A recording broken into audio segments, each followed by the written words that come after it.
On a expliqué déjà plusieurs fois que la Torah n'est pas un livre d'histoire. C'est un livre d'enseignement. Oraïta, ça veut dire enseignement. Sinon, on aurait dit sipour. Ouais. Donc la Torah, elle vient pour enseigner des choses. Maintenant, on prend un événement dans la Torah et on essaye de voir qu'est-ce qu'on doit apprendre de cet enseignement et en quoi est-ce qu'il nous apporte à nous-mêmes un éclairage. Alors, il y a cet événement connu que quand les frères de Yosef ont voulu vendre Yosef, alors ils ont fait croire qu'il était mort. Qu'est-ce qu'ils ont fait? Ils ont pris une tunique, ils ont tué un animal, un mouton, et ils ont mis le sang sur la tunique. Et après, ils ont amené cette tunique devant Yaakov, et sans dire que Yosef est mort, parce qu'ils étaient des tzadikim, ouais, alors ils lui ont dit, est-ce que tu reconnais, Akarna, reconnais cette tunique. Évidemment, cette tunique, par définition, était unique, donc il a tout de suite reconnu la tunique de Yosef, et à ce moment-là, il est entré dans une très très grosse dépression pendant 22 ans de la mort de son fils Yosef. Et là, il y a un midrash incroyable qui dit comme ça. Lama tomar Yaakov nistera darki mi Hashem. Pourquoi est-ce que tu dis Yaakov nistera darki, mon chemin est caché d'Hachem. Nistera, c'est facile à comprendre, c'est Esther. Oula Esther, c'est connu aussi, ouais. Donc, Esther Panim, c'est quand le Hachem, il cache son visage. C'est là qu'il y a les malheurs, c'est là qu'il y a la Shoah, c'est là qu'il y a les crises. Ou Issa Pana Velecha, ou alors Hachem, il tourne sa face. C'est comme un Mavdil, si un père, il est très très en colère contre son fils, alors il dit, je veux plus te voir, je veux plus te voir. Ouais, je veux plus voir ta face. Il détourne la tête, il veut pas le regarder. L'enfant, il préfère se faire crier dessus que d'avoir le mépris et le rejet de son père. Il dit de la même manière, quand Yaakov, il a vu que son fils, qui était en fin de compte son fils préféré, l'aîné de Rachel, à qui il a transmis toute la Torah, qui devait être la suite, en fin de compte, du peuple d'Israël. Parce que ça devait être Éloqué Yaakov, Éloqué Avram, Éloqué Yitzhak, Éloqué Yaakov, Éloqué Yosef. Ça aurait dû être la suite. Et voilà que maintenant, Yosef, il est mort. Ouais. Parce qu'il a cette tunique ensanglantée devant lui. Alors il a ce langage incroyable. Nistera darki mi Hashem. Mon chemin est caché de Dieu. Maintenant, darki, on a expliqué déjà plusieurs fois, pour les redoublants, que derrière, c'est un chemin. Mais c'est pas un chemin comme une route ou comme une autoroute, ouais, qui est limité par des forêts, par des rivières et par des bâtiments. Un derrière, c'est une trajectoire virtuelle. Donc chacun d'entre nous, il a un derrière, il a un chemin. Comme la Torah, elle s'appelle le derrière, le chemin. Mais c'est une trajectoire virtuelle. Après, celui qui fabrique son chemin, celui qui projette son chemin, aujourd'hui on appelle ça une feuille de route. Ouais. Donc je me fais un plan de ce que je veux faire, et c'est virtuel, et après je m'inscris à l'intérieur de ce chemin. Comme dans tous les projets, ce qu'on appelle un prévisionnel. D'accord? Je projette ce que je veux faire, et après je m'inscris à l'intérieur. Et ça s'appelle le derrière. Maintenant, on espère toujours que dans tous les choix qu'on va faire, toutes les directions qu'on va prendre, Akadosh Baruch Hu va être là avec nous. C'est ça, Bechol derachecha da'eu, ouais, dans tous tes chemins, da'eu, connais-le. Ça veut dire qu'on prie et on espère que Hachem, il sera toujours présent dans tous nos choix. Il dit ça s'appelle le derrière de la personne. Maintenant, Nistera Darki, ça veut dire que Yaakov Avinu, il s'est lamenté que, entre guillemets, Akadosh Baruch Hu l'a quitté. Ouais, ils appellent ça le silence de Dieu, ou l'absence de Dieu, ou la perte de la Shekhinah, la perte de la présence divine. Il dit cette logique-là, que Yaakov s'est désespéré. D'accord? Et là-bas, il y a un midrash incroyable. Il dit comme ça. Quand Yaakov Avinu, il a dit Nistera Darki mi Hashem, mon chemin est caché de Dieu, il dit, le midrash, Amar HaKadosh Baruch Hu, Hashem, il a dit, Me'olam lo amar Yaakov davar batel et lakan.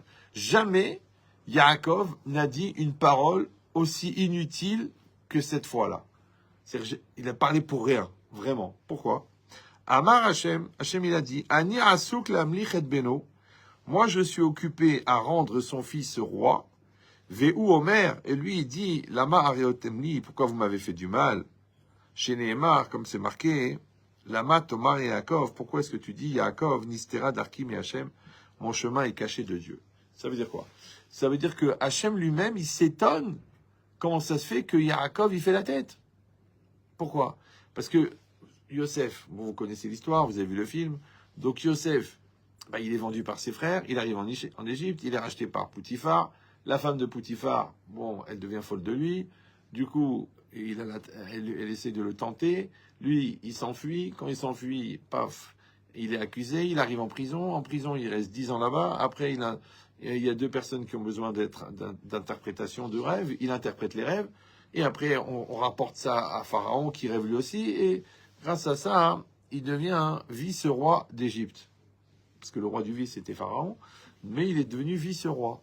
Donc tu vois qu'en vérité, depuis la vente par les frères, ouais, Akadosh Baruch Hu, il est en train d'organiser que Yaakov, que Yosef, il va devenir roi. Vous me suivez ou non? Donc Hachem, il dit, Ani asuk le'amlich et beno. Je comprends pas. Moi, je suis en train de rendre son fils roi, ouais, et lui, il se plaint. La manistera d'Arki, ouais, c'est bizarre. Alors évidemment, vous allez poser la question la plus logique du monde, c'est que, mais lui, il croyait qu'il était mort. Ah, Vienne, hein. Ouais. Alors je vous donne un conseil, bien que ça fait pousser la barbe, mais quand vous avez une question sur un midrash, essayez de faire le lekafstrout du midrash plutôt que de penser que le midrash, il n'a pas pensé à ça. C'est quoi? C'est que... Pourquoi? Parce qu'il y a une question qui demeure, qui a été posée par le Rav Colombo. Je ne sais pas si vous l'avez connu. À un moment de sa carrière, il a été inspecteur. Ça vous dit quelque chose? L'inspecteur Colombo, il a dit, mais je comprends pas. On lui a amené une tunique ensanglantée. Mais il n'y a pas de cadavre. Quand il n'y a pas de cadavre, il n'y a pas de meurtre. Vous me suivez ou non? Même le Haïm, il pose la question, il dit, je comprends pas, il devrait rester au moins la tête. Mais si une bête sauvage l'a dévoré, une main, rien. C'est que la bête sauvage, elle a tué Yosef, elle l'a pris, elle a laissé sa tunique. C'est incroyable, la tunique, elle s'est enlevée toute seule, ouais. Elle est partie avec le corps, elle l'a emmené dans son terrier pour le manger entièrement, il n'y a plus de reste. C'est quand même bizarre qu'il reste rien, ouais. Donc ça veut dire quoi? C'est-à-dire que Yaakov, au fond, est-ce qu'il avait une preuve formelle que Yaakov était mort? Il n'avait pas. Mais lui, qu'est-ce qu'il a vu? Il avait que la tunique. C'est pas une question, c'est une formulation interrogative qui vous invite à créer un espace intellectuel pour écouter ma réponse. Ce qu'on appelle le dialogue marocain, c'est-à-dire le monologue. Alors, non, parce que ça me déstabilise. Donc, non, c'est pas parce qu'on n'est pas nombreux que c'est devenu un débat. Sinon, il y a des hauts, il y a des bas, on n'y arrivera pas. Alors, donc, ouais, déjà, je sais même plus de quoi je parlais. Donc, Yaakov Avinu, normalement, pourquoi est-ce il a tout de suite plongé, ouais, sur le côté négatif, parce que ou il est vivant ou il est mort. Lui, il a vu la tunique, automatiquement, ça me dérange pas s'il n'y a pas de bruit. Hein. Bon. Donc, ouais, lui, automatiquement, il a conclu que Mechila, Ashuritril. Alors, parle pas, il faut parler en anglais. Donc, ça veut dire quoi? Ça veut dire que faut trouver un local, sinon je ne le ferai pas court, hein, c'est pas grave. Donc, mais l'idée c'est quoi? C'est que Yaakov, ouais, il a vu la tunique en sang, il a dit mon fils est mort. Ouais, et Akadosh Baruch Hu, il dit non mais moi, je suis en train de m'occuper de le rendre roi, et toi tu dis ça. C'est qu'au fond, ouais, et ça arrive souvent dans la vie, on a des situations magnifiques, on a des situations catastrophiques. La question elle est, est-ce que la situation catastrophique, elle doit nous paralyser, un peu comme le lapin, ouais, qui est devant les phares de la Mercedes et qui va se faire écraser parce qu'il est paralysé. L'autre, il reçoit la convocation du fisc. Ah, il va mourir. Ouais. Le médecin il lui dit il faut faire une biopsie. Ah, ça y est, c'est fini. Il commence à acheter un caveau à Pantin. Mais il n'y a pas de mort. Donc c'est ça la question. C'est pourquoi est-ce que Yaakov Avinu, ouais, quand il a vu une situation qui était ambiguë, c'est vrai, à forte probabilité négative, il a choisi le négatif. C'est ça qu'on lui reproche. Ouais. Moi, combien de fois ça m'arrivait, des gens, ils m'appellent Ramel Chetrid, voilà, les médecins, ils ont dit à l'échographie qu'il a le cou un peu épais, le cerveau un peu plus gros que la truc, et ils ont peur que trisomie, baba, dadi. Je dis, écoutez, vous allez l'enlever, vous? Il m'a dit non. Je dis, alors, il est dans le ventre. Il est dans le ventre. Alors, on va prier. Bezrat Hashem. Ouais. Mais il voulait enlever l'enfant. Bon, 9 mois après, la petite fille, elle est née. Elle va très bien. Elle a rien. Tout va très bien.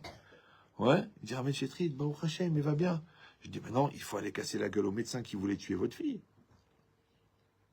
Parce qu'ils ont des statistiques. Ouais. Telle taille, tel truc, caractéristique, tac, hop, on prend pas de risque, on base. Mais tu te rends pas compte? Ouais. Exactement comme il avait fait le père Amram, le père de Moshe. Quand les Égyptiens ont décidé de... ils ont dit tous les garçons qui vont naître, on les jette dans le Nil, parce qu'ils pensaient que le Mashiach, celui qui allait délivrer les bénis d'Israël, il allait naître dans cette période. Donc qu'est-ce qu'il a fait le père de Moshe, Amram, qu'est-ce qu'il a fait? Il a divorcé de sa femme. Et comme il était le Gadolador, parce qu'il a dit, si on fait des bébés qui vont être ensuite tués, il vaut mieux ne pas faire des bébés. Donc il a divorcé de sa femme. Comme c'était le grand de la génération, tous les hommes d'Israël, ils ont divorcé de leur femme. Alors, elle est venue, Myriam, elle a dit à son père, mais t'as fait pire que Pharaon. Parce que Pharaon, lui, il a dit qu'il faut exterminer les garçons, mais toi, t'as exterminé les garçons et les filles. Oui. Donc ça veut dire quoi? Ça veut dire qu'effectivement, il y a une situation, effectivement, il y a une négation, il y a de la négativité. Ouais, mais qu'est-ce qu'on fait avec la négativité? Donc c'est ça ce qu'a reproché à Yaakov Avinu, qu'il a regardé que dans le présent, il y a un malheur, ouais, et qu'est-ce qu'il a fait? Il a fait ce qu'on appelle de l'anticipation négative. Comme des gens, et il dit, si mon mari claque la porte, ça veut dire que c'est un serial killer. On n'en est pas là. Ouais, d'accord. Si mon fils il est un peu lent à la lecture, ça veut dire qu'il est attardé mental. Non, Einstein il n'a pas parlé jusqu'à l'âge de 8 ans. T'es pas spécialement attardé non plus. Ouais. Ou alors il était d'une intelligence relative. Mais l'idée c'est quoi? C'est de comprendre que qu'est-ce qu'on fait avec un présent négatif? C'est une vraie question. Ouais. Et encore une fois, si quelqu'un va dire oui, mais sauf finalement, comme ils disent, il faut être pragmatique, il faut être réaliste. Voilà. Concrètement, ouais. Concrètement, on a quelque chose de négatif devant nous. Concrètement, il y a une tache sur les poumons. Concrètement, il y a des symptômes. Concrètement, le magasin, il y a pas un client qui rentre. Concrètement, ouais. Et moi, je réponds toujours. C'est une phrase de Ben Chetrit. Je ne sais pas si vous avez entendu parler de lui. Ouais. Il a dit le concret, c'est ce qu'on crée. C'est un jeu de mots, mais à portée philosophique. Le concret, c'est ce qu'on crée. Ça va? Et ce qu'on crée, c'est ce qu'on croit. Je sais que c'est pas évident. C'est pour ça qu'on prend des antiseptiques. D'accord? Mais c'est ça tout l'objet de la croyance. L'objet de la croyance, c'est d'arriver à croire quand on n'a pas forcément des raisons de croire. Je l'ai dit déjà, je l'ai dit 1 million de fois, je le répéterai jusqu'à la fin de ma vie. C'est que dans la vie, il y a ce qu'on voit et ce qu'on voit pas. Ce qu'on voit, on le voit. Et ce qu'on voit pas, on le croit. Maintenant, la conviction, la foi, c'est de réussir à s'investir dans ce que tu ne vois pas avec le même niveau d'affirmation que ce que tu vois.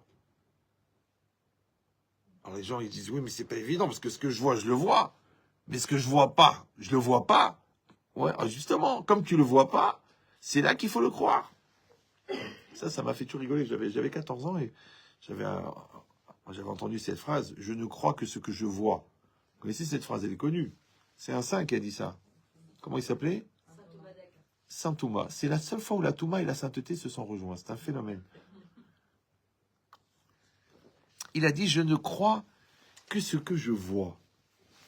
Et moi, je vous dis, j'avais 14 ans, j'étais aux toilettes. Je sais pas, parce qu'il y a certains endroits qui peuvent inspirer le transit. Et j'ai dit, mais je comprends pas. Je vous fais la démonstration. Je ne crois que ce que je crois. Vous savez, les cartésiens, les pragmatiques, bon. Je dis, voilà, je suis là. Là, vous me voyez là. Ok. S'il y en a une parmi vous qui me dit, attendez, Raveria, il y a un billet de 500 € qui est accroché sur la vitre derrière. Il est derrière moi, entièrement derrière moi. Je ne peux pas le voir. Donc, comme je ne peux pas le voir, je ne peux que le croire. Maintenant, si je me retourne et que je le vois. Maintenant que je le vois, je ne le crois plus. CQFD, ce que fait Dieu. D'accord? Donc c'est un raisonnement à 2 balles. Un gosse de 14 ans, il raisonne. Oui, les gars, ils ont fait 2000 ans de philosophie œcuménique, ils n'ont pas compris. C'est bizarre, non? Parce qu'il y a ce que tu vois, il y a ce que tu crois. Elle dit, oui, mais moi, j'ai besoin de voir pour croire. Mais Beb, je répète, dès que tu vois, c'est plus de la croyance. Et c'est pas pour jouer sur les mots. Pourquoi? Parce qu'encore une fois, dans la vie, il y aura toujours des choses que tu vois et des choses que tu ne vois pas. Alors comment tu vas faire pour croire ce que tu vois pas, puisque tu ne crois que ce que tu vois? Oh, il faut savoir quand même que 99% de la vie, on la voit pas. L'avenir, tu le vois pas. L'univers, tu le vois pas. L'intelligence de l'autre, elle se voit pas. L'amour de ta belle-mère, carrément, elle se voit pas. Ouais. Donc, ça veut dire que c'est des choses, le potentiel de ton enfant, la réussite, ta valeur personnelle, ce sont des choses qui ne se voient pas. Donc, tu vois bien que puisque le rapport avec ce qui ne se voit pas s'appelle la croyance, celui qui ne croit pas, ouais, ne pourra pas voir. Bah oui, parce que c'est quoi? C'est quoi la croyance? La croyance, c'est la foi. D'accord? On a dit que la foi, c'est la capacité de s'investir dans ce qui ne se voit pas. Mais j'ai dit, mais quand ça ne se voit pas et que tu crois, tu sais comment ça s'appelle? Croire avant de voir, prévoir. C'est ça, prévoir. La prévision. Ouais, pré, c'est avant. Pré. Ouais. Donc, quand tu prévois, c'est pas genre tu anticipes, tu réfléchis, tu calcules, tu spécules. Non, prévoit, ça veut dire c'est la vision qui vient avant la vision. Et ça, c'est le terrain mental, le terrain psychologique, le terrain moral, le terrain de croyance que tu as en toi avant de voir. Maintenant, si je te dis que ce que tu vas voir, c'est ce que tu as, c'est ce que tu prévois, vous êtes toujours là? Donc c'est pour ça que les gens qui ne croient pas ne voient jamais les résultats. Et c'est pas que dans la religion. L'autre, il croit à son projet. Comment il a fait? Pourquoi celui-là, ils sont sortis les deux d'HEC. Bon, un, il est rentré cadre chez Ron Poulenc, et l'autre, il a créé Auchan. Tu peux me dire pourquoi? Parce qu'il y en a un, il a prévu, il a cru. L'autre, il n'a pas cru. Ils étaient les deux à l'Yeshiva. Il est devenu un grand Rosh Yeshiva, et l'autre, il est devenu Shamash. Les deux, ils étaient à la même Yeshiva. Hein. Peut-être même que l'autre, il était plus fort que lui. Mais un, il avait confiance en lui, il avait confiance dans l'avenir. L'autre, il n'avait pas confiance. Donc, ça l'a bloqué. Pourquoi? Parce qu'il a dit, bah, c'est pas évident, la situation, les trucs, toutes les places de rabat sont prises. Et puis, qui a dit, j'ai pas le niveau et ça marchera jamais, c'est trop difficile. Le mec, il a creusé sa tombe lui-même. Il s'est allongé, il a tiré la pierre. Et c'est marqué 6J l'avenir. La pierre tombale de sa lourdeur. Ouais. Elle est lourde, la pierre. J'ai jamais compris pourquoi ils mettent une pierre. Le gars, il est mort, il est mort. Parce qu'ils veulent pas qu'il revienne. Ils ont partagé les appartements, Baba. Donc, ils lui mettent 500 kilos de terre plus une pierre à 200 kilos. Il reviendra pas. Hein. Il paraît qu'il y en a, il s'est fait enterrer. Avant de mourir, il a dit à sa femme, je t'ai pris mon amour, ma vie, mon cœur. Tu me mets un téléphone dans le cercueil. Si je me réveille, je t'appelle, tu me déterres. D'accord? Elle a dit, bien sûr, mon amour, c'est ta dernière volonté, il l'a fait. Et après, bon, ils ont fait l'enterrement, ils sont revenus dans l'enterrement, les enfants, ils ont dit, maman, tu lui as fait, vraiment, tu lui as mis un portable? Elle dit, c'est faux ou quoi? C'est la volonté de votre père. Il m'a demandé, je l'ai mis le portable.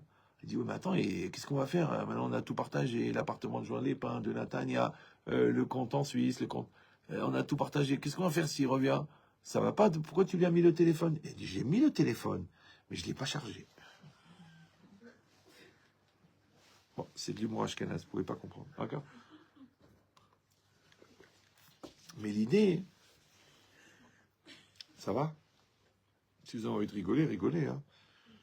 Il y a un psychologue goy, il m'a dit, vous faites de la rigolothérapie, vous soignez par le rire. Et ça marche en plus. J'ai été attaqué par les industries d'Exomil et de Xanax, mais l'idée, c'est ça. D'accord? C'est de dire que la croyance, c'est pas seulement que genre t'es religieux, t'es croyant, parce que tu crois à l'avenir, tu crois en toi, tu crois en ton conjoint. C'est la croyance obligatoire. Parce que celui qui croit pas au lendemain, il n'a pas de lendemain. Celui qui croit pas en son conjoint, celui qui croit pas en son amour, celui qui croit pas en son produit, celui qui croit pas en son projet, celui qui croit pas en ses enfants, il n'y a pas d'enfant. Parce que le présent de l'enfant, il est devant toi, mais l'avenir de l'enfant, il est dans la croyance. Ah, tu vas dire, oui, mais c'est pas évident, l'école m'a dit qu'il est nul, le psy m'a dit qu'il est dangereux, la police m'a dit qu'il faut l'abattre. Alors, il n'y a personne qui croit, il y a que les parents qui peuvent croire. Nous sommes condamnés, en un seul mot, à croire. Ouais. Et encore une fois, le fait de croire, c'est pas juste le principe, genre t'es religieux, tu crois. Non, t'es intelligent, tu crois. Ouais. Premièrement. Et deuxièmement, c'est que l'accès à l'avenir, ouais, ne pourra exister que grâce à la croyance. Donc si BMF, tu penses que le magasin il est mal placé, t'as raison, il est mal placé. Les clients, ils vont chez le concurrent. Si vraiment tu crois pas que tu es assez bien pour cette fille, eh bien effectivement, elle a épousé un gars qui, lui, pensait qu'il était assez bien pour elle. Et toute la vie, c'est comme ça. D'accord? Donc si c'est ça, hein, il y a un autre maasé qui a priori exactement à l'inverse. Le Mara, elle raconte que quand le Beth Amikdash a été détruit, eh ben les rabbinim, ils sont venus malheureusement pour assister à ce massacre, de voir l'esplanade du temple complètement vide, puisqu'ils ont tout cassé. Et ils étaient là en train de pleurer devant la perte du Beth Amikdash. Et puis, ils ont vu des renards qui marchaient à l'endroit du Kodesh HaKodashim, l'endroit le plus saint des saints, parce que vous savez que la terre d'Israël, elle est plus sainte que de tout le monde entier. Jérusalem, c'est plus saint que toute la terre d'Israël. L'emplacement du temple, c'est plus simple, c'est plus saint que tout Jérusalem. Et le saint des saints, c'est plus saint que tout. Ouais. C'était tellement saint qu'il n'y avait que le Kohen Gadol, un seul homme, qui pouvait rentrer une fois par an à Kippour. Le jour le plus saint de l'année pour l'homme le plus saint de tout Israël qui s'appelle le Kohen Gadol. D'accord? Et maintenant, c'est des renards. Des bêtes qui sont méhotes, qui sont impures, qui sont en train de fouler le parterre du Kodesh HaKodashim. Quand les rabbinim ils ont vu ça, ils se sont mis à pleurer. Mais il y avait Rabbi Akiba là-bas, et lui, il souriait. Je sais que vous connaissez cette histoire, mais il faut réfléchir dessus. Il est en train de sourire. Quand les rabbinim ils ont vu qu'il était en train de sourire, ils ont commencé à lui crier dessus. Mais ça va pas la tête, tu es en train de sourire. Ça veut dire quoi? Où t'es déglindé dessus? Il y a des gens, ils ont un rire nerveux, ils arrivent à un malheur, ils se mettent à rigoler. Il y a des gens qui sont cyniques, qui sont pervers. Ça veut dire, ça les fait rigoler. La douleur, le malheur les fait rigoler. C'est des fous. Ouais. Il dit, comment toi, tu peux, Rabbi Akiba, tu peux rigoler? Alors, il a dit, je rigole parce que il y avait cette prophétie que le temple, il allait être détruit. Mais il y a une autre prophétie qui va être reconstruite. Alors, il a dit, le fait que cette prophétie qui va être détruite, elle s'est accomplie, ça prouve que celle de la reconstruction, elle va s'accomplir aussi. Et ça, c'est un hidouche. Ouais. Faut pas, je dis encore une fois, faut arrêter de prendre l'habitude d'arrêter de réfléchir parce qu'on connaît une information. Ouais. Ici, je vous donne le yesod. Je l'ai dit souvent ça aussi, mais bon, les gens, malheureusement, ils viennent que pour les blagues, mais c'est dommage. Écoutez bien. La preuve que le bien va s'accomplir, c'est que le mal s'est accompli. Je ne sais pas si vous comprenez. C'est violent, non? Parce que les gens ils disent, oui, mais quand même, je suis sceptique. Est-ce que ça va marcher? Est-ce que ça va se faire? Mais tu vois bien que la dépression, elle marche. Donc la simra, elle marche. Tu vois bien que la maladie, elle tue. Donc la guérison, elle existe. Vous comprenez ou non? Parce que c'est, encore une fois, c'est ça le piège. Le piège, c'est que quand tu vois un malheur, tu arrêtes de croire au bonheur. Mais ça, c'est les gens qui fonctionnent comme des cons, en fait des consommateurs. Ouais. Ça veut dire que quand ils ont le plat devant eux, ils disent ça va, je vais manger. Mais quand le plat il tarde à venir, ah ben peut-être qu'aujourd'hui on va pas manger. Parce qu'ils veulent tout de suite. Ils veulent maintenant. Mais des fois ça prend du temps. On a des enfants, des fois, et ça a pris du temps. Hein. Les Shivaktana, les Shivakdola, le Kolel. Et à la fin, il s'est réveillé, il s'est mis à travailler. On ne sait pas quand est-ce que ça va venir. Parce que la maturité, c'est un strate. Ouais. Et on ne sait pas quand est-ce que la maturité, elle va venir. Des fois, il y a des maris qui mettent 20 ans à réagir. Il y a des femmes qui mettent 15 ans à comprendre. Il y a des rabbinim qui mettent des décennies à comprendre. On n'a pas le timing. Ouais. Maintenant, encore une fois, pour que la réalisation puisse arriver, il y a un seul carburant, c'est la croyance. Donc, si tu crois que ça va s'arranger, ça peut s'arranger. Si tu crois que ça ne s'arrangera pas, c'est sûr que ça ne s'arrangera pas, puisque tu y crois. Je ne sais pas si vous comprenez la violence de l'interaction, de la volonté individuelle sur le destin collectif. Jacques Marel dit que même des fois, si quelqu'un il marche en chemin et il a peur qu'il pleuve, alors il prie pour qu'il ne pleuve pas. C'est possible qu'à cause de lui, il ne va pas pleuvoir. D'accord? Mais le problème, c'est qu'il y a des milliers d'agriculteurs qui ont besoin de cette pluie. Et lui, pour son confort personnel, comme il a oublié de prendre son imperméable, il dit, ah, pourvu qu'il ne pleuve pas. Le bon Dieu, il dit, ah, si vraiment il y croit vraiment, la conviction, il ne va pas pleuvoir. Tu dis, mais les autres? Bah parce que les autres, il dit, ça serait bien qu'il pleuve. Mais lui, il dit, il ne faut pas qu'il pleuve. Entre un souhait, un vœu pieux, ce qu'on appelle, c'est-à-dire qu'on t'a planté un vœu pieux. Bon, vous avez un taux de réactivité qui est proche du coma. Ouais. Et une conviction, c'est la conviction qui va passer. Je veux dire pire encore. La Gemara, elle dit une chose incroyable. Si un voleur, avant de voler, avant de cambrioler, il prie que Hachem, il lui permet de voler et de ne pas se faire attraper. La Gemara, elle dit, c'est très possible qu'Hachem, il va écouter sa prière. Vous allez dire, mais attendez, mais alors le bon Dieu, il est complice?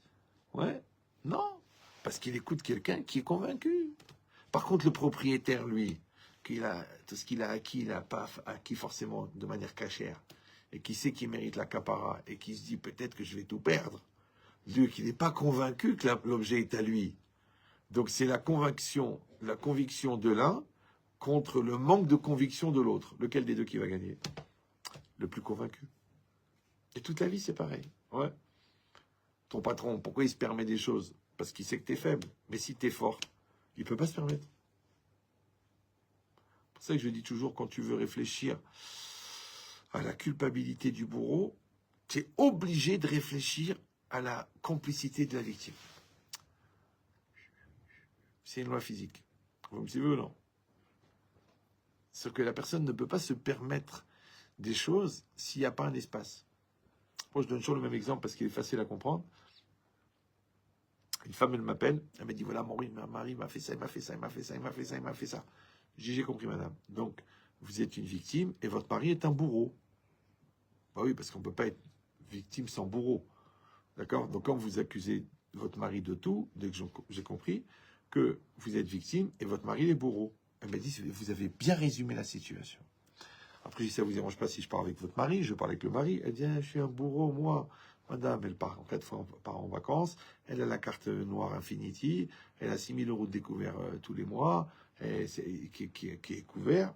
Elle a 3 voitures. Elle part avec ses copines à Monaco en avion privé. Alors, par contre, elle m'insulte, elle me pourrit, elle me dit que je suis une sale race, que je suis nul à côté de son père, à côté de son frère, à côté de sa mère. Je dis, j'ai bien compris, monsieur, vous êtes une victime et votre femme, c'est un bourreau. Il me dit, vous avez bien résumé la situation. Maintenant, j'ai un problème. C'est que j'ai 2 personnes et j'ai 2 bourreaux et 2 victimes. Vous me suivez ou là? Moi, j'ai pas la télé. Donc, le bon Dieu, il m'organise des émissions. Mais incroyable. J'ai envoyé spécial tous les soirs au téléphone.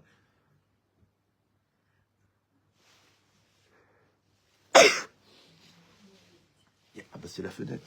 Je ne comprenais pas.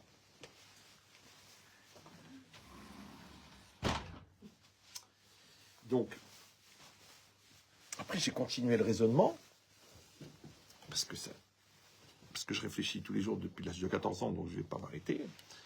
J'ai dit, mais en vérité c'est faux, il n'y a pas 2 bourreaux et 2 victimes. En fait, il y a 3 bourreaux et 3 victimes. Pourquoi? Parce qu'il y a la victime et il y a le bourreau. Ça va? Mais on sait très bien que le bourreau qui est devant moi ne peut me faire du mal que parce que je suis déjà victime du bourreau en moi, qui est le relais du bourreau qui est devant moi. C'est-à-dire que si en moi, j'avais pas un bourreau inconscient qui va adhérer, qui va accepter et qui va relayer les agressions du bourreau, ouais, eh ben le bourreau ne pourrait jamais m'agresser. Donc je suis victime du bourreau qui est en moi avant d'être victime du bourreau qui est devant moi. Vous êtes toujours là? Ça fait 3 bourreaux. C'est que dans l'absolu, on est plus victime de sa fragilité que de l'agression de l'autre. On est plus victime de la force qu'on donne au regard de l'autre que à notre propre regard. Ça veut dire qu'en fait, la force du fort, ou celui qu'on considère comme fort, eh ben, c'est la faiblesse du faible. Et d'ailleurs, la preuve, c'est que le jour où le faible devient fort, d'un seul coup, le fort devient faible. Alors, ça s'appelle les montants compensatoires. C'est comme des réservoirs. Tu appuies ici, ça passe ici. Tu appuies ici, ça passe ici. Et toute la vie, c'est comme ça. D'accord? Ça s'appelle l'inversion des rôles. Mais maintenant, dans cette logique, qu'est-ce qui s'est passé? Rabbi Akiba, malgré que le temple a été détruit, malgré qu'il y a des millions de personnes qui ont été massacrées, malgré qu'ils avaient du sang jusqu'aux genoux en bas du Harabaït, ouais, il a vu le bien. Tu dis, mais il est fou celui-là. On dit en français, il est inconscient. Ouais, parce que le problème, il est là. Alors écoutez bien cette phrase. Rabbi Akiba, c'était un élève de qui? C'était un élève d'un Rav qu'on appelait Ish Gamzu. Ish Gamzu, l'homme de Gamzu, cela aussi. Pourquoi? Parce que sur chaque événement, il disait Gamzu Letova. D'accord? Encore une fois, je sais que les principes, vous les connaissez, grâce à Dieu, vous les avez même enseignés, mais l'intérêt d'entendre, c'est de faire pénétrer en soi. Parce que réécouter, ça fait aucun effet. Ouais. Parce que répéter, au bout d'un moment, ça devient irrespirable. C'est pas grave. Mais il faut faire pénétrer l'enseignement. Ouais. Comme il dit le Messiah Tisharim, le principal objectif du moussard, c'est de créer la sensibilité, de faire pénétrer la chose. Ouais. Donc dans cette idée-là, Rabbi Akiba, il a réussi à voir le positif dans une situation qui a priori était 100% négatif, parce que lui-même, il a appris, il a reçu, il a été sensibilisé par un Rav qui lui aussi voyait toujours le bien. Maintenant, si vous faites l'analyse de la phrase, Gam Zou Letova, ouais, Gam, ça veut dire également, Zou, c'est cela, Letova. Maintenant, cela, c'est un événement négatif. Mais on a l'espoir que cet événement négatif, il va amener du positif. Oui. Mais là, le chidouche, il est plus grand. C'est que, c'est pas seulement que c'est du négatif qui va amener du positif. C'est que même le négatif, il est positif. Bon, je vous donne un exemple. Tu travailles, tu gagnes de l'argent. Si c'est dur de gagner de l'argent, c'est dur, c'est difficile. Mais d'un autre côté, ça prouve que ton argent, il est cachère. Parce que si tu le gagnes facilement, c'est qu'il est volé. Vous me suivez ou non? Donc en fait, ce qui est mauvais, c'est la difficulté à gagner. En fin de compte, c'est ce qui cachérise la valeur de ce que tu as gagné. Donc c'est le côté mauvais qui est bon. Comme la Gemara dit, Agra de Shmarta Zvara. La récompense de l'étude, c'est le fait de se casser la tête. Donc quand tu as mal à la tête, ça veut dire que tu as étudié. Si tu dis non, grâce à Dieu, je comprends du premier coup, ça glisse, c'est comme de l'eau, c'est bien, que la cavote, mais tu n'as pas étudié. Tu dis si, non. Non, tu as fait passer, tu as fait des copier-coller entre des informations du livre à tes oreilles, à ton cerveau, mais toi-même, d'accord, tu n'as pas fait d'effort. Or, toute l'idée, c'était pas l'opportunité d'apprendre, c'était l'opportunité de faire un effort. Maintenant, si tu arrives à apprendre sans effort, comme des enfants, les enfants, ils ont besoin du sacrifice. Le mariage, il a besoin du sacrifice. Pourquoi? Parce que le sacrifice en hébreu, c'est korban. Vous parlez hébreu, non?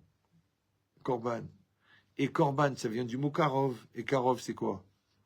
C'est proche. Donc les akriv, ça veut dire offrir un sacrifice ou ça veut dire rapprocher? Et quel rapport entre le sacrifice et le rapprochement? Alors, je vous donne le secret. La seule manière de rapprocher deux choses, c'est de sacrifier ce qui les sépare. Vous comprenez ce que je dis ou... Dommage, vous n'écoutez pas. Vous avez compris ce que je dis? Ouais. Je ne vois pas comment il peut faire les deux en même temps, mais c'est pas grave. Qu'est-ce que je suis en train de dire? Toi, tu es à Paris, tu vas à Marseille. Tu vas à Marseille, il faut que tu sacrifies 8 heures de voiture, 200 € d'essence et de péage. La fatigue, c'est ce que tu sacrifies. Donc, qu'est-ce qui sépare un homme et une femme? L'orgueil et l'égoïsme, ce qu'on appelle l'amour-propre. Donc, pour rapprocher un homme et une femme, ouais, il faut sacrifier l'amour-propre. C'est pour ça qu'on dit, pour créer un amour commun, il faut éliminer deux amours-propres. Alors, qu'est-ce qu'ils font les gens? Ils s'aiment, mais ils gardent l'amour-propre. Et bizarrement, il n'y a pas d'amour. Un jour, il se lève un matin, il dit, voilà, je t'aime plus, je ressens plus rien, j'ai découvert grâce à ma secrétaire que mes sentiments ne sont pas confirmés. Donc, tous les fois que tu as dit je t'aime, en fait, tu n'aimais pas. Parce que je rappelle que dans la formule je t'aime, il y a le je, il y a le T apostrophe et le M. Vous me dites si ça va trop vite au niveau du raisonnement. Non? Donc, il faut un je, il faut quelqu'un d'autre, ouais, mais vraiment quelqu'un d'autre, et il faut le lien de l'amour. Maintenant, il y a beaucoup de gens qui prononcent je t'aime, mais qui vivent je m'aime. Donc, il y a un je et il y a un me. Et après, il y a le verbe aimer. Donc, je m'aime, en fait. C'est pas que je t'aime. Pourquoi? Parce que pour que je t'aime à toi, il faut que je sacrifie moi. Mais quand je ne me sacrifie pas, donc c'est moi que j'aime, c'est pas toi. C'est pour ça que les gens s'aiment. Parce que les gens aiment les gens qui leur confirment par leur amour que eux-mêmes ont raison de s'aimer. Vous me suivez ou non? Celui qui me dit je t'aime, je dis oh, tu m'aimes. Moi aussi je t'aime. Pourquoi je t'aime? Bah parce que tu m'aimes. Mais moi je devrais t'aimer en dehors de ton amour. Vous me suivez ou non? Le bébé, tu lui donnes à manger. C'est normal qu'il en redemande puisqu'il mange. Après, il dit mais je crois qu'il m'aime. Mais il t'aime pas. Allez de tes bêtises. Tu l'allaites. Il allait. Le jour où il va allaiter ailleurs, c'est toi qui vas allaiter de souffrir. D'accord ou non? C'est-à-dire que les gens, ils donnent, mais en vérité, ils achètent. Maintenant, le problème, c'est que si l'autre, il trouve un autre fournisseur, il va arrêter d'acheter. Après, tu dis quoi? Alors, il y a 27 ans d'amour? Non, non, non, non. Toi, tu confonds cohabiter et coexister. C'est pas la même chose. C'est pour ça qu'il faut toujours donner sans attendre. Parce que quand tu commences à attendre, automatiquement, c'est du commerce. Automatiquement, c'est de la dépendance. Et quand tu attends, automatiquement, l'autre, il devient dealer. Et le dealer n'a aucune pitié pour sa victime. Et on a beau leur dire, on leur dit, dealer, dis-leur la vérité. Ouais. Mais l'autre, il peut pas. Pourquoi? Parce qu'il n'y a pas plus addictif que de recevoir un amour qu'on croit gratuit. C'est addictif. Est-ce que vous comprenez ce que je dis? Non? Ça veut dire qu'il faut s'aimer. Il faut atteindre ce qu'on appelle l'autonomie existentielle. Et l'amour de l'autre, c'est très bien, mais c'est un plus. Mais si l'amour de l'autre, il remplace l'amour que tu n'as pas pour toi-même, si l'amour de l'autre, il remplace l'amour que tes parents t'ont pas donné, si la reconnaissance de l'autre, elle remplace la reconnaissance de ton patron, c'est mauvais. Parce que ça veut dire que tu n'es pas autonome. Tu es dans un état de fragilité, ouais, avec possibilité permanente de déstabilisation, puisque tu es dépendant. Il faut être indépendant. Alors, comment on dit indépendant en hébreu? Chai. Comment on dit dépendant? Met. Le mort. C'est ce que c'est un mort. Non? Le mort est dépendant. Le gars, il est mort. Il est là, il est allongé. Ouais. C'est Maurice. Il est mort. C'est fini. Il a quitté ce monde. Tu dis, Maurice, lève-toi. Arrête, tu déranges tout le monde. Et c'est quoi cette gueule figée, là? T'as un regard fixe. Lève-toi. Il va pas se lever. Pourquoi? Non, parce qu'il est marocain. Non, je rigole. D'accord. Il va pas se lever. Parce qu'il est mort. Vous comprenez ce que je dis ou non? Alors les gens disent, oui, mais enfin, c'est honteux, on parle pas comme ça des morts. Mais moi, je parle pas des morts qui sont morts, les pauvres. Les hammams, ils sont morts. Moi, je parle de mec qui fait le mort. Je parle du psychorigide, je parle de la Allah, je parle de la fille qui est bourrée de complexes, de celle qui n'a pas d'estime d'elle-même. C'est la preuve, c'est que quand on lui dit, viens, on essaie, il dit, laisse tomber, c'est mort. Vous savez, il y a la rigidité cadavérique. C'est une notion connue. C'est qu'au bout d'un moment, le cadavre devient rigide. Maintenant, le problème, c'est qu'il y a des gens chez qui la rigidité cadavérique commence de leur vivant. Ça s'appelle psychorigide. Maintenant, cette psychorigidité, en vérité, c'est un refuge.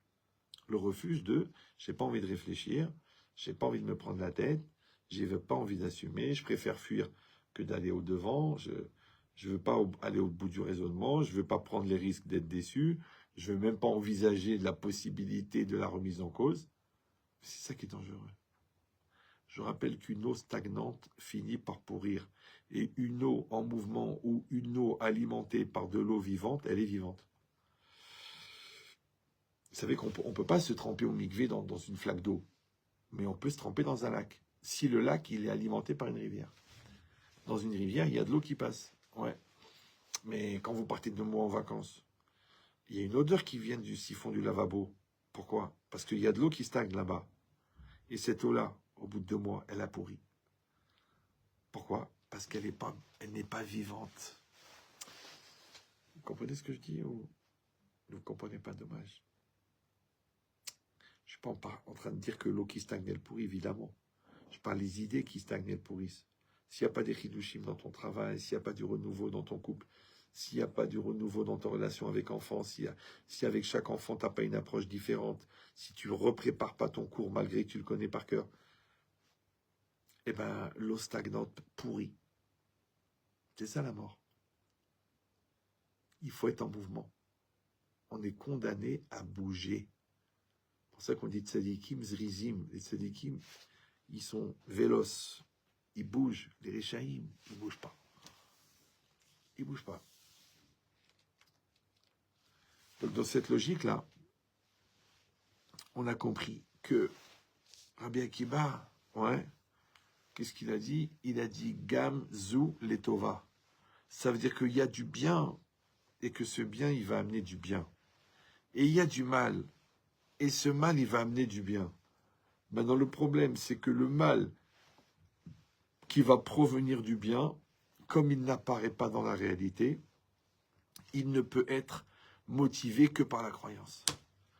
Maintenant, le problème, c'est que quand il y a du mal, on a du mal à croire au bien, puisqu'on est paralysé par la vision du mal. C'est ce qui s'est passé avec Yaakov Avinu. Les gens, ils voient les métastases, ils disent c'est foutu. Ils l'ont condamné à mort. L'autre, il voit les résultats scolaires, il dit il va être un nul. Ouais. Non, il a 14 ans. Moi, j'ai connu des gens, 3 fois de suite, 3 fois, ils ont fait des business, des affaires énormes, des centaines de millions d'euros, et ils ont tout perdu, et ils ont remonté, et ils ont refait des centaines de millions, et ils ont reperdu, et ils ont remonté. Un gars normal, 20 000 euros, il se tire une balle. Il va chez le roi Merlin, il achète un tabouret, une corde, il règle le problème. L'autre, il a tout perdu, il est tout remonté 3 fois de suite. 3 fois. J'avais une dame comme ça qui était venue me voir. Je me rappelle pour un Shalom Bayit il y a longtemps, hein. C'est au moins 30 ans. Et elle est venue, je me rappelle, elle était grande, mince, tailleur, blanc, pantalon, bon, elle n'était pas religieuse. Et elle m'a dit, vous savez, monsieur le rabbin, mon premier mari m'a battu. J'ai divorcé. Mon deuxième mari, il était manipulateur, stérile, et il me faisait croire que c'était à cause de moi qu'on n'avait pas de bébé. Et le troisième mari, il est en train d'attendre dans la salle d'attente, là, dans la salle à manger. Et moi, je vais vous raconter mon histoire. Je lui dis, c'est quoi votre histoire? Elle m'a dit, bah, dans le deuxième mariage, j'ai attrapé un virus et j'ai perdu l'usage de mes deux jambes. D'accord? Mon mari, quand il a vu ça, il a dit, moi, je peux pas vivre ma vie avec une handicapée. Il s'est barré. Maintenant, moi, j'avais mes 3 enfants et j'ai plus de jambes. Comment je vais faire? Donc, je vais rester dans mon lit jusqu'à ce que je meure. Elle dit non. En plus, j'avais pas de diplôme, j'avais pas d'autonomie financière, j'avais rien. Qu'est-ce qu'elle a fait? Elle a dit, je descendais sur le derrière, les 3 étages, ouais, et je montais dans la voiture et je prenais mes enfants, je les emmenais à l'école. Après, j'ai repris les études, j'ai fait mon bac, j'ai fait des études et j'ai créé ma société et j'ai développé. Et en même temps, en parallèle, j'ai fait de la rééducation et je me suis battu contre l'AVC ou je ne sais pas ce qu'elle avait eu et j'ai récupéré les 2 jambes. Et voilà, je suis venu sur mes jambes aujourd'hui. Je dis, madame, bon, je ne peux pas vous embrasser parce que vous êtes une femme. Je ne peux pas vous serrer la main non plus. Mais je suis impressionné que comment la volonté, elle peut être plus forte que le corps. Ouais. Je dis, alors je pense que vous avez un côté Sœur Teresa et vous attirez des victimes parce que vous voulez prendre en charge. Donc celui-là qui est laissez-le, c'est pas grave, il fait partie des déchets. Mais j'ai dit, en fait, il vous mérite pas, ce monsieur. Effectivement, elle a divorcé, et après elle a rencontré un gars bien, et elle est heureuse.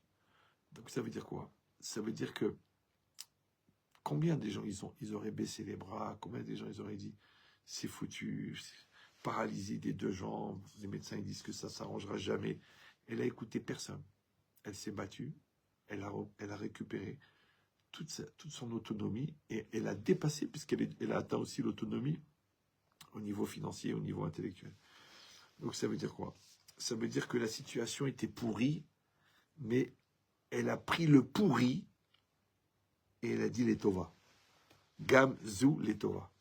Donc elle a fait, en fin de compte, de l'adversité, elle en a fait une qualité.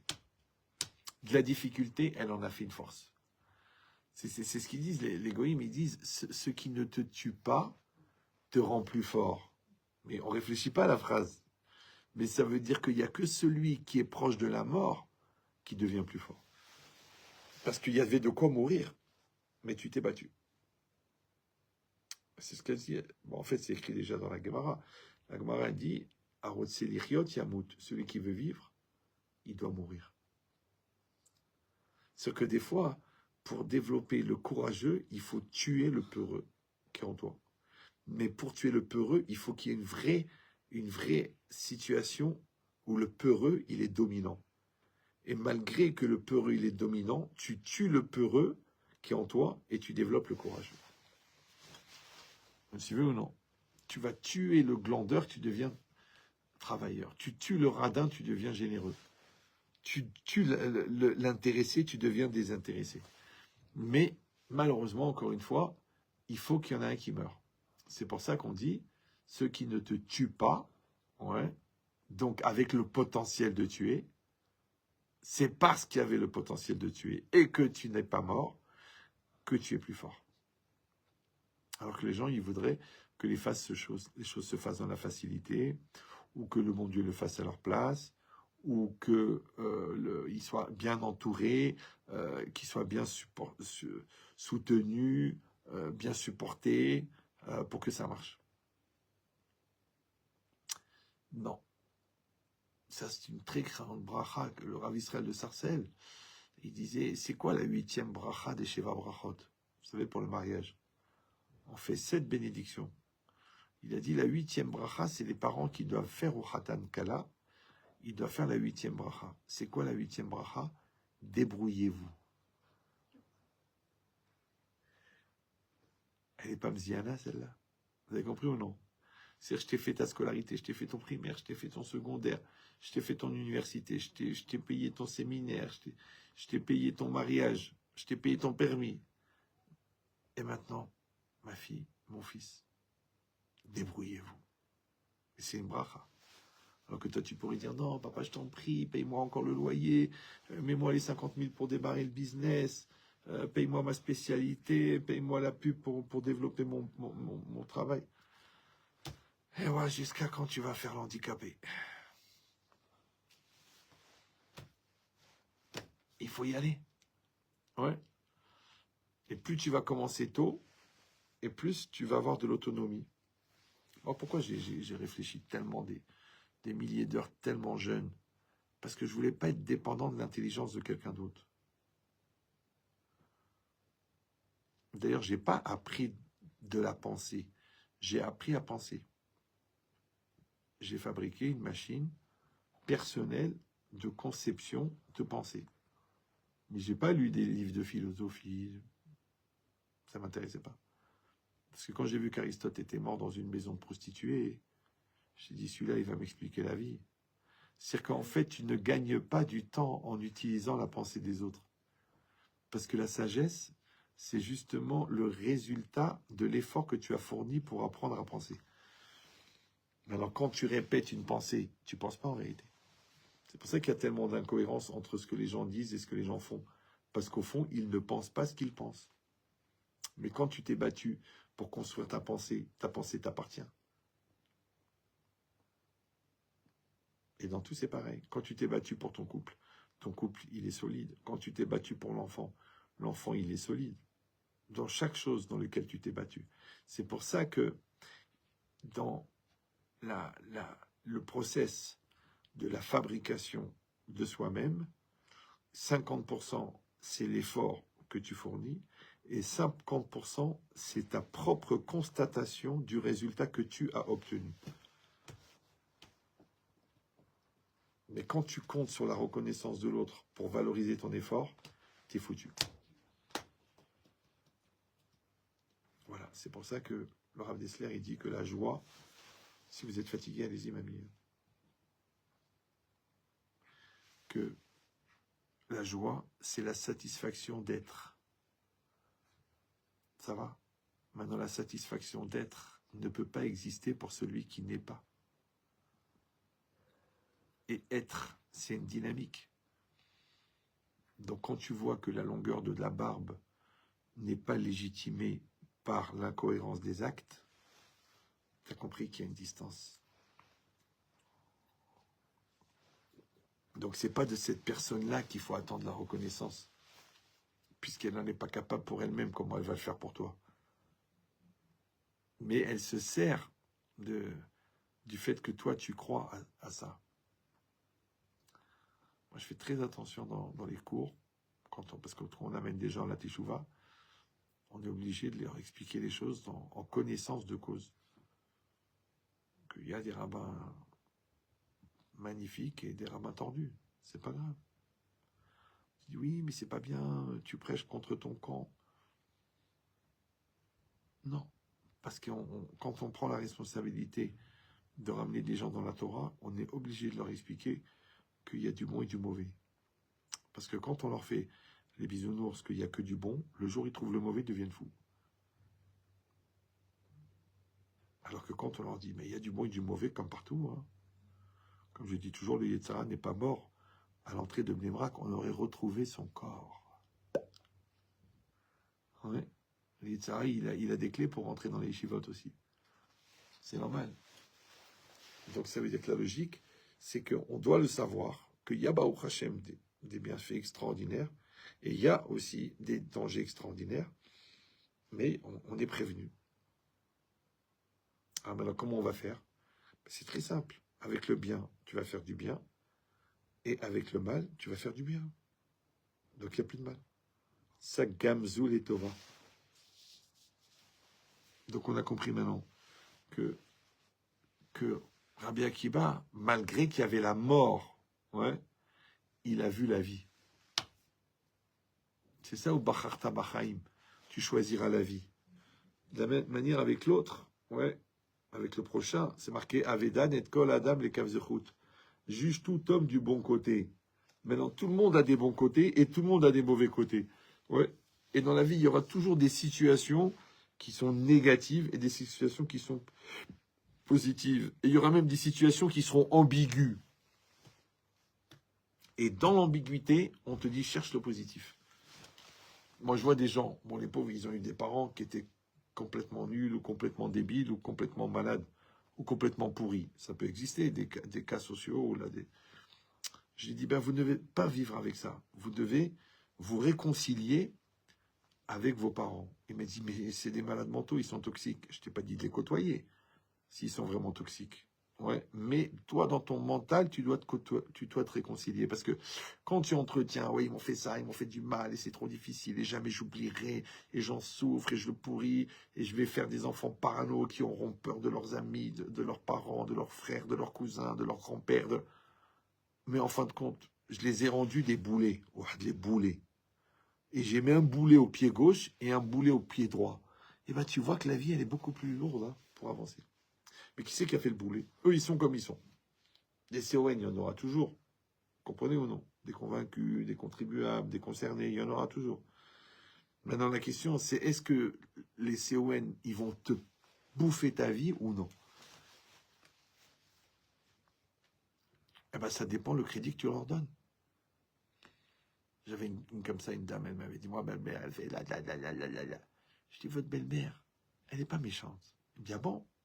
Et je vous ai tout raconté. Je dis, elle n'est pas méchante, elle est malade. Ah, elle est malade, bah oui, elle est bipolaire. Donc pendant une semaine et demie, ah ma chérie, mon cœur, ma vie, mais quelle beauté, mais quelle chance, il a eu mon fils. Et la semaine d'après, tu crèves, tu meurs, toi, ta race et ta famille. Donc l'autre, elle ne sait plus. Elle va à droite, elle va à gauche, elle ne sait plus quoi faire. Elle m'a dit, je vais devenir fou. Parce que d'un ce côté, on me dit, il faut respecter, c'est ta belle-mère. De l'autre côté, c'est une malade mentale. Elle est diagnostiquée. Je dis, mais elle est malade. Elle dit, elle est malade. Oh là là, j'ai de la peine. Oh, Rabbi Chetrit, vous pouvez faire une bracha à ma belle-mère, elle est malade. Je comprends pas. Il y a 10 minutes, tu veux qu'elle meure. Maintenant, tu veux lui faire une bracha. Toi aussi, t'es bipolaire quelque part. Ouais. Non, c'est une situation. C'est une situation. Ouais. Toi, tu fais le bien. Ok, on te renvoie du mal. Tu dis, c'est pas grave. On te renvoie du bien. Tu dis, c'est pas grave. Alors que les gens, qu'est-ce qu'ils font? Ils font des efforts, à condition de recevoir du bien. Quand ils reçoivent du mal, ça fait 2 fois plus mal, puisqu'ils s'attendaient à recevoir du bien. Une fois, le Rav de Brisk, il a dit un truc incroyable. Il y a un monsieur qui lui a fait une crasse. Une belle crasse. Il a été le voir. Il a dit, il y a un truc que je ne comprends pas. Il a dit, les gens à qui j'ai fait du bien, je comprends qu'ils me fassent du mal.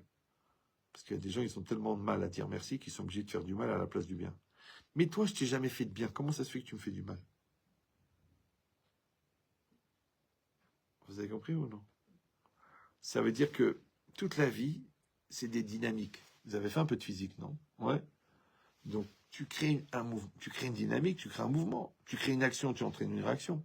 Donc, quand tu fais du bien, en même temps que tu fais du bien à quelqu'un, en même temps, tu lui crées la frustration que maintenant, cette personne, elle va se sentir redevable. Maintenant, quelqu'un qui est en autonomie, qui est équilibré, qui est bien dans sa peau, il va te dire, eh ben, tu sais quoi? Merci. Mais quelqu'un qui est complexé, bourré d'angoisse et de pathologie, il va dire, ouais, tu crois parce que tu m'as fait du bien, tu crois que je te dois quelque chose, mais je t'ai rien demandé, moi. Vous avez compris ou non? C'est pour ça que celui qui donne, il doit être en situation d'indépendance, et celui qui reçoit aussi, il doit être en situation d'indépendance. C'est un bon cours ce soir. Hein. J'ai de la peine pour les gens qui ne sont pas là. Vous avez compris l'idée ou non? Voilà. Donc ça veut dire que...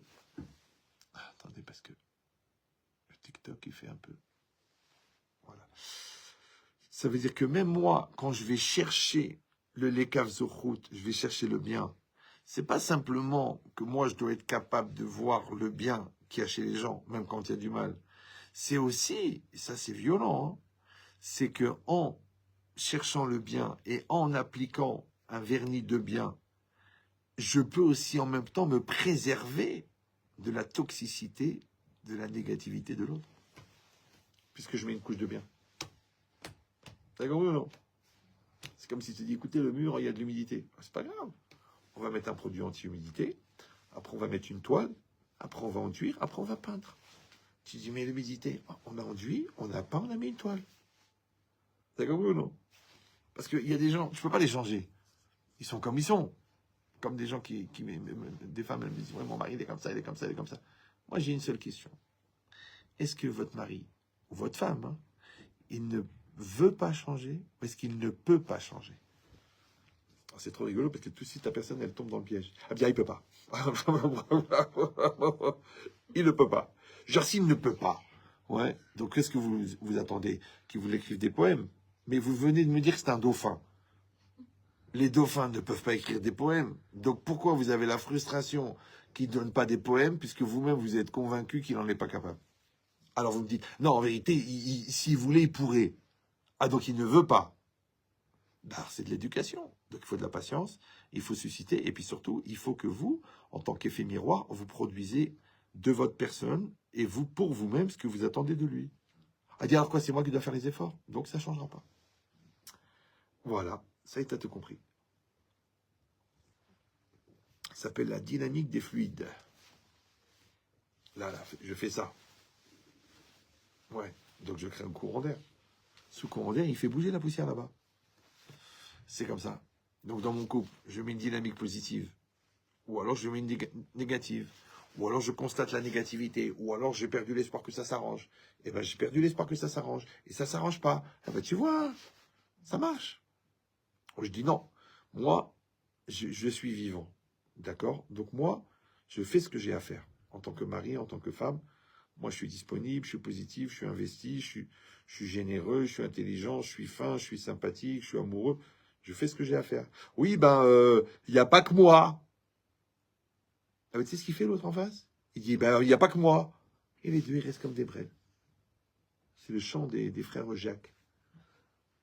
Le chant des brels. Frère Jacques. Jacques Brel. C'est très rare que j'explique les blagues. Hein. Pourtant, on est en altitude. Bon. Donc ça, vous avez compris que je vais chercher le positif chez l'autre. De la même manière, je vais aller chercher le positif chez moi. Moi, j'ai plein de gens comme ça qui sont pas bien. Je leur dis, bon, voilà, écoutez, j'ai pas le temps de vous parler. Donc, vous allez prendre une feuille et vous allez marquer tout ce qu'il y a de positif chez vous et tout ce que vous avez fait de positif. Alors, l'autre dit, bah, écoutez, il n'y a rien de spécial. Mais je veux pas du spécial. Je veux du normal. Vous êtes rentré à la maison? Oui. Vous auriez pu être en train d'errer dans la rue en criant et en bavant. Vous avez préparé à manger, la maison est rangée, vous êtes souriante, vous êtes disponible, vous répondez gentiment aux gens, vous faites votre travail, vous allez au bout de vos choix, vous assumez vos responsabilités, vous payez vos dettes. Tout ça, c'est du positif. On dit non, mais ça, c'est normal. Rien n'est normal. C'est quand les gens ils sont internés comme tu dis, je sais pas, un cadre supérieur, major promotion, centrale, comment il peut être. Ah oui. C'est là que tu vois, écoutez bien ce que je vous dis, hein, mais je voudrais que ça reste entre nous, que la normalité n'est pas normale. Le normal n'est pas normal. Comprenez ce que je dis ou non? Si tu as un mari normal, si tu as un travail normal, si tu as une santé normale, c'est pas normal. C'est un signe de bracha extraordinaire. Toute la journée, il faut dire merci pour le normal qui en fait n'est pas normal. C'est parce que tu le ramènes au rang de la normalité que tu lui enlèves son côté extraordinaire. Du coup, ça devient ordinaire. Et comme toi, tu n'arrives pas à voir l'extraordinaire, toi aussi, tu finis par devenir ordinaire. C'est ça que c'est très, très important de s'enthousiasmer, de voir les belles choses, de voir. Une fois, je me rappelle, j'avais fait une série de conférences, j'étais fatigué. Et j'arrive à Genève. Et j'avais encore un cours. Quand tu as cours tous les jours dans une ville différente, au bout d'un moment, quand tu te lèves le matin, tu ne sais pas dans quelle ville tu es. J'arrive là-bas, c'était une très belle maison au bord du lac Léman, je sais pas quoi. Et la personne, elle me dit, bon, ça vous dérange pas, on va faire cours dans le salon. Bon, il y a 150 personnes, bon, il y a largement la place et tout ça. Et moi, je sentais que j'avais pas de force. Comment je vais faire cours? J'ai encore le décalage horaire du Canada. Je suis rentré ce matin. Ouais. Alors, je regarde comme ça. Des très beaux meubles. Je vois la piscine. Un bleu éclatant, il faisait beau. Et la pelouse, naturelle, verte. Un vert incroyable. Et je regarde comme ça. pendant 10 minutes, le verre. Alors elle a cru que j'étais un peu... Ce qui n'était pas entièrement faux.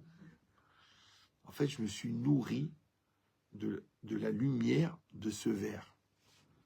Et c'est comme si j'ai dormi 3 heures. J'avais une pêche incroyable. Je sais que ça va vous paraître un petit peu tiré par les cheveux, comme dirait Bruce Willis, qui n'a pas de cheveux. J'avais un copain aussi comme ça qui était en dépression.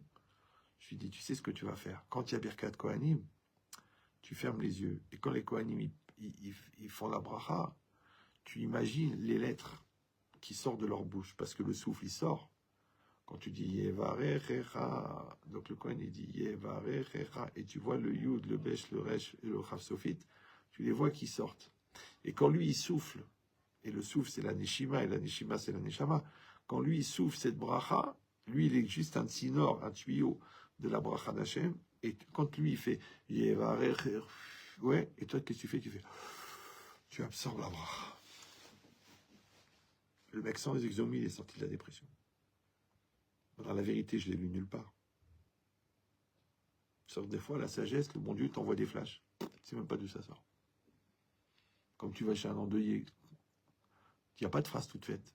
Tu sais ce qu'il faut dire, toi, mais qu'il a perdu sa mère. Qu'est-ce que tu vas dire? Si Dieu veut, elle va revenir avec le Mashiach. Pour l'instant, elle est morte. Maintenant, tu parles du retour, toi. Ouais. Tu sais pas, il y a des mots qui sortent. Tu pries, tu dis Hachem, je t'en prie. Donne-moi les mots. Et si Béhémet, j'ai pas les mots, que je me taise. Mais que je montre ma solidarité par ma présence. Et les mots, ils viennent. Comme dans le cours. Pourquoi moi, les 3 tfilotes avant le cours, à la fin de la mida, je prie pour que il y ait une siyata d'Ishmaïa, il y ait une aide divine de créer une route, un enthousiasme une sensibilité chez les personnes qui écoutent le cours. Maintenant, je compte plus sur cette petite prière que sur mon charisme extraordinaire et sur ma qualité d'orateur. Vous avez compris ou non? Parce que c'est ça qui marche. Nous, on fait rien. Nous on est des tuyaux. Comme tu es un tuyau pour tes enfants, tu es un tuyau pour ton mari, tu es même un tuyau pour Hachem. Tu reçois l'énergie et tu la redistribues de manière intelligente. C'est tout ce qu'on fait. Maintenant, tout ça, c'est quoi? C'est parce qu'on a réussi, encore une fois, devant un obstacle, à voir le bien. Ouais. Et donc, c'est cette énergie positive que l'on va projeter qui va traverser l'écran de négativité. Parce que le pire du pire, c'est quoi? C'est des gens qui étaient dans les camps de la mort. Donc eux, ils avaient toutes les raisons de ne plus croire en l'homme. Ils avaient même toutes les raisons de ne plus croire en Dieu. C'est pour ça que quelqu'un qui a été déporté, on ne peut jamais rien lui dire. Maintenant, il y a des gens qui sont sortis de les camps avec très très grande émouna, plus forte, et tu dis j'ai eu que des miracles. Et des gens qui sont sortis des camps sans aucune croyance. Mais quand tu lis leur histoire, le mec, il te dit 100 fois, j'ai échappé à la mort par miracle. C'est intéressant. C'est-à-dire, chacun, il te dit, le mec, il a été sélectionné, au dernier moment, le nazi, il a dit, toi, tu sors. Il n'a pas compris ce qui lui arrive. Ouais. L'autre, il était à l'infirmerie, le médecin, il a dit, allez, tu vas bien, allez, retourne chez toi. Il dit, mais j'ai encore mal, casse-toi d'ici. Après, hop, il y a une rafle à l'intérieur de l'infirmerie. Combien de... C'est-à-dire que chacun, quand tu lis, moi j'ai lu des centaines de livres sur la Shoah, mais il ne faut pas lire des romans, il faut lire des témoignages, tu vois les miracles. Maintenant, pourquoi il y en a un qui va voir la main d'Hachem et l'autre qui va voir l'absence de la main d'Hachem? Donc c'est le regard. Comme quelqu'un, il va dire, ouais, mon père était derrière moi, il m'a toujours poussé, il m'a saoulé, fais tes devoirs, travaille, enlève ton doigt de ton nez. Bon, grâce à Dieu, aujourd'hui, t'es médecin ou t'es rave. Et l'autre, j'avais un père très cool, 68 ans, tu te lèves quand tu veux, tu fais ce que tu veux, tu manges ce que tu veux, tu fumes ce que tu veux. Et grâce à Dieu, voilà, j'ai 48 ans, je suis pas marié, je suis au RSA, je traîne dans ma chambre, je regarde des séries toute la journée.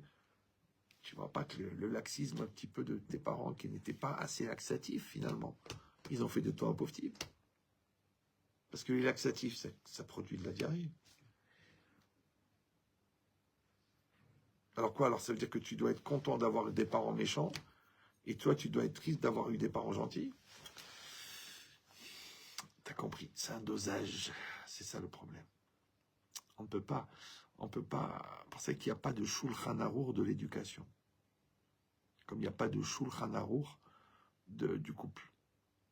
Pourtant, la Torah, elle parle de tous les sujets. Mais des sujets aussi importants, il n'y en a pas. Pourquoi? Parce que Hanoch, Hanar, Alpitarko éduque l'enfant selon son chemin. Et l'enfant, il vient de qui? Il vient de toi, génétiquement. Donc, quand tu as rendez-vous avec l'enfant, tu as rendez-vous avec l'enfant et tu as rendez-vous avec le reflet de toi-même qui apparaît dans l'enfant. Donc, le travail se fait des deux côtés en même temps. Et c'est pareil avec ton mari, avec ta femme, et c'est pareil avec tes parents, c'est pareil. Donc, c'est pour ça que quand on te dit qu'il faut juger positivement, ça veut pas dire bisounours et tout est bien et tout est beau et baroura j'aime. Non, non. C'est que tu dois tirer le meilleur du meilleur et tu dois tirer le meilleur du pire. Tu vois, le mec, il a perdu ses deux jambes à la guerre. Il a fait le tour du monde en chaise roulante. Et l'autre, il va très très bien, mais il a peur de sortir dans l'escalier, il a peur de tomber. Lequel des deux qui est handicapé? L'autre, son père, il lui a laissé 250 millions d'euros. En 2 ans, il n'avait plus rien. L'autre, il a démarré avec rien. Et maintenant, il a 1800 magasins. Tu peux m'expliquer? Est-ce que ce sont les moyens qui font les projets? Donc, c'est cette idée-là. C'était de dire qu'en vérité, on parle d'une attitude, ouais, dans laquelle tu te places devant la réalité. Ça s'appelle en français sourire à la vie. Maintenant, quand tu dois sourire à la vie, des fois, il y a des choses qui ne donnent pas envie de sourire. Mais tu peux avoir le choix de faire la gueule ou de ne pas faire la gueule. Comme j'ai dit souvent, mais les gens, ils croient que je blague. Mais moi, j'ai arrêté de blaguer quand j'avais 9 ans et demi. Ouais, c'est que les gens ils me disent, mais vous faites jamais la tête. J'ai dit, j'ai pas le temps. Alors, encore une fois, les gens ils croient que c'est un jeu de mots. Mais j'ai déjà expliqué que la tristesse, c'est le temps que tu octroies à ta douleur. Donc il y a une douleur, elle est objective. Tu as pris une baffe, tu t'es tapé le pied, ouais, contre le meuble. On t'a planté de 100 000 euros. Il y a une douleur, elle est objective. Mais la manière de l'absorber, la manière de la faire durer, la manière de la développer, ça c'est subjectif. Alors comment ça s'appelle? Le temps que tu octroies à ta douleur. Donc il y a une angoisse, mais la tristesse, elle est en plus. Alors les gens, quand je dis ça, ils me disent, ouais, mais vous êtes trop cartésien, on a des émotions, on est pris, on a des passions, on a des douleurs, on a des déceptions, on a des souffrances, d'accord? Jennifer. Je lui dis, écoute-moi bien. Pascal, il a dit, le cœur a ses raisons que la raison ne connaît pas. Bon. Mais Saticharim, il a dit à peu près la même chose. Il a dit, Adam, Chovshi, Bedimiono, Veasur, Bemuskalo. Un homme, il est libre dans son imagination, mais enfermé dans son cerveau. Parce que le cerveau, il structure, donc il bloque les choses. Alors que l'imagination, elle est ouverte, c'est un gaz qui se diffuse dans l'atmosphère. Donc pourquoi est-ce qu'on a un cœur et une raison? Pourquoi? Eh bien parce que, en fait, compte, le cœur, il sert en débordant à donner du sens et de l'intériorité et de la profondeur aux choses, mais le cœur, il a aussi des défauts, donc il a besoin de la raison. Donc la raison, elle va structurer les écarts du cœur, et le cœur, il va humaniser les raisonnements du cerveau. Donc on a besoin des deux. Donc on est obligé d'avoir de la sensibilité, et on est obligé d'avoir un raisonnement cartésien extrêmement puissant.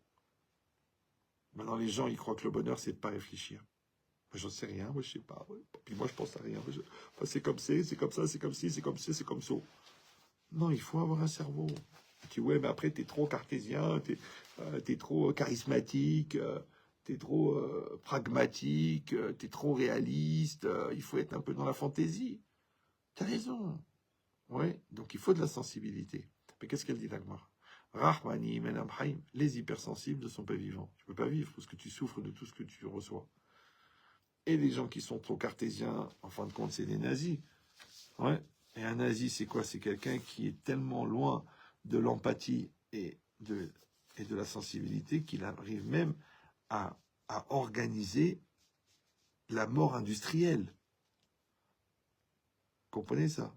Donc le nazi, c'est l'extrémisme de la Midat Hadin, et le libéralisme à outrance jusqu'à l'orgie et la gay pride, en fin de compte, c'est l'extrême du chesed. C'est pour ça qu'il y aura toujours la gauche et la droite.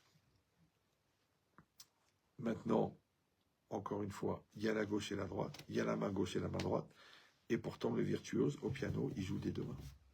Et une main, elle compense l'autre.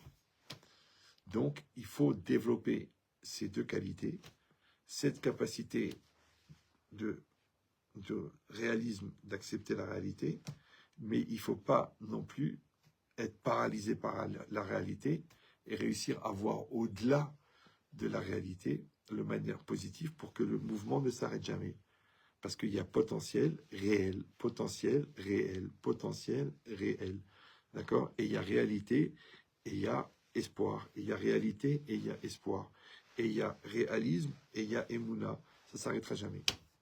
Et c'est la contradiction de ces deux forces opposées qui crée le mouvement que l'on appelle la vie. Voilà. Chazak Baruch, Kol HaKavod.